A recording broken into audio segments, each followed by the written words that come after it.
நாகை மாவட்டத்தில் ஓடும் ஆறுகள், வாய்க்கால்கள் எல்லாம் ஆகாய தாமரை செடிகள் மண்டியிட்டு அலங்கோலமாக காட்சியளிக்கின்றன. வேளாண் பாசனத்திற்கு தண்ணீர் சரிவர கிடைக்காமல் விவசாயிகள் அவதிப்படுவது ஒரு பக்கம் இருந்தாலும் மழைக்காலத்தில் மிகப்பெரிய ஆபத்துகளை எதிர்நோக்கியுள்ளனர். விவசாயிகளுக்கு கடும் நெருக்கடி ஏற்பட்டுள்ளதால் மாவட்ட நிர்வாகம் போர்க்கால அடிப்படையில் தூர்வார வேண்டிய கட்டாயம் ஏற்பட்டுள்ளது.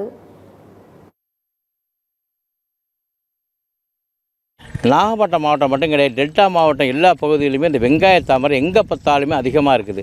அது நாகப்பட்டினம் கடைமடை பகுதி அப்படிங்கிறப்போ திருவாரூர் தஞ்சாவூரில் இருக்கக்கூடிய இந்த வெங்காய தாமரை அடைச்சி இந்த முனையில் தான் கிடக்குது.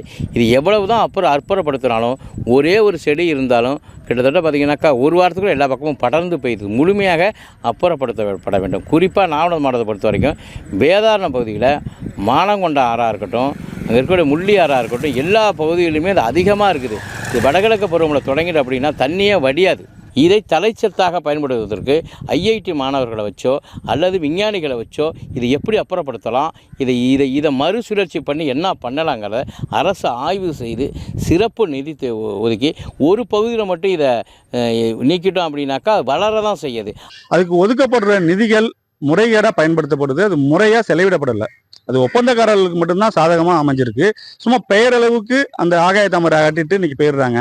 இதனால வடகிழக்கு பருவமழை காலங்களில் தண்ணீர் வடியாமல் மிகப்பெரிய ஒரு பாதிப்பை விவசாயிகளுக்கு ஏற்படுத்தும். சூதாட்டத்தில் எப்படி ஒரு நட வெற்றி கிடைக்கும், பலமுறை தோல்வி கிடைக்கிற மாதிரி விவசாயிகளுக்கு வேளாண்மை என்பது சோதனை கட்டத்தில் தோல்வியை சந்திக்கக்கூடிய இந்த ஒரு சூழ்நிலையில் இன்றைக்கு இயற்கையில் வளரக்கூடிய ஒரு தாவரமான வெங்காய தாமரை என்று சொல்லக்கூடிய ஒரு நீர்வாழ் தாவரங்கள் ஒரு மிகப்பெரிய இடையூறை தருது.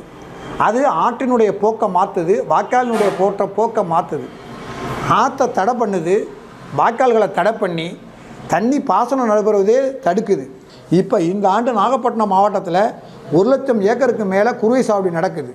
அதை அறுவடை பண்ணி கைக்கு கொண்டு சேர்க்கணும். அப்படிங்கிறப்ப ஒரு மழை பொழிதாலே இந்த விளைச்சல் தண்ணீரை விழுந்து முழுகக்கூடிய நிலை இருப்பதை கருத்தில் கொண்டு உடனடியாக போர்க்கால அடிப்படையில் 6 வாய்க்கால்களில் தேங்கியிருக்கக்கூடிய வெங்காய தாமரையை அப்புறப்படுத்துகிற ஒரு பணியையும் நிறைய இருக்கிற இடங்களில் ட்ரோன் மூலியமாக களைக்கொல்லி தெளித்து கட்டுப்படுத்துகிற முறையும் உடனடியாக பொதுப்பணித்துறையும் தமிழக அரசு செய்ய வேண்டும் என்று விவசாயிகள் எதிர்பார்க்கிறோம்.